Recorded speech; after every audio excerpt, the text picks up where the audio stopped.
ಮೈಸೂರಿನ ಜಯನಗರದ ಇಸ್ಕಾನ್ ಪಕ್ಕದಲ್ಲಿ ಪಾಳು ಬಿದ್ದ 2 ಎಕರೆ ಕೆರೆ ಇದೆ. ಕೆರೆಯಲ್ಲಿ ಎಲ್ಲೆಲ್ಲಿಂದಲೋ ತಂದ ಕಸ ಕಡ್ಡಿಗಳನ್ನ ತುಂಬುತ್ತಾರೆ ಹಾಗೂ ಇಸ್ಕಾನ್ ಎದುರುಗಡೆ ಇರುವ ಗುಜರಿ ಅಂಗಡಿಗಳಲ್ಲಿ ಪ್ಲಾಸ್ಟಿಕ್ ಸಾಮಾನುಗಳನ್ನ ಶೇಖರಿಸಿ ಇಟ್ಟಿರುತ್ತಾರೆ. ಎದುರುಗಡೆ ಗ್ಯಾರೇಜ್ಗಳು ತುಂಬಾ ಇವೆ. ತಂದ ಕಸಗಳು, ಗ್ಯಾರೇಜ್ ವೇಸ್ಟ್ಗಳು, ಗುಜರಿ ಸಾಮಾನುಗಳನ್ನೆಲ್ಲ ಸೇರಿಸಿ ಇಸ್ಕಾನ್ ಹಿಂಭಾಗ ಕುವೆಂಪು ನಗರದ ಕಡೆಗೆ ಹೋಗುವ ಮೇನ್ ರೋಡ್ನಲ್ಲಿ ಗುಡ್ಡೆ ಹಾಕಿ ಪ್ರತಿದಿನ ಬೆಂಕಿ ಹಾಕುತ್ತಾರೆ. ಕುವೆಂಪು ನಗರ ನಿವಾಸಿಗಳು ಎಷ್ಟೇ ಕೇಳಿಕೊಂಡರೂ ಮೋರಿಗೆ ಕಸ ಸುರಿಯುವುದು ಹಾಗೂ ಬೆಂಕಿ ಹಾಕುವುದು ತಪ್ಪುತ್ತಿಲ್ಲ. ಅಲ್ಲಿ ನಗರ ಪಾಲಿಕೆಯವರು ಸಿಸಿ ಕ್ಯಾಮೆರಾ ಅಳವಡಿಸಿದ್ದಾರೆ. ಅದು ನೆಪಕ್ಕೆ ಮಾತ್ರ. ಪ್ರತಿನಿತ್ಯ ಬೆಳಗ್ಗೆ ಹಾಗೂ ರಾತ್ರಿ ಕತ್ತಲಾದೊಡನೆ ಬೇರೆ ಬೇರೆ ಬಡಾವಣೆಗಳಿಂದ ಕಸ ತಂದು ಕಾರು, ಸ್ಕೂಟರ್ಗಳಲ್ಲಿ ಎಸೆದು ಹೋಗುತ್ತಾರೆ.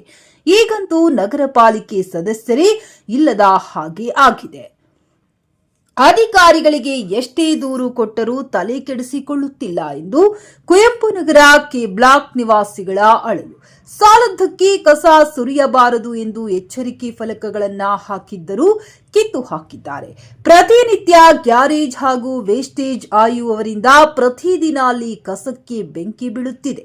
ಬಡಾವಣೆ ತುಂಬಾ ಹೊಗೆ, ಮನೆಯಲ್ಲಿ ಕೂರಲು ಆಗುವುದಿಲ್ಲ ಎಂದು ನಿವಾಸಿಗಳ ಅಳಲು.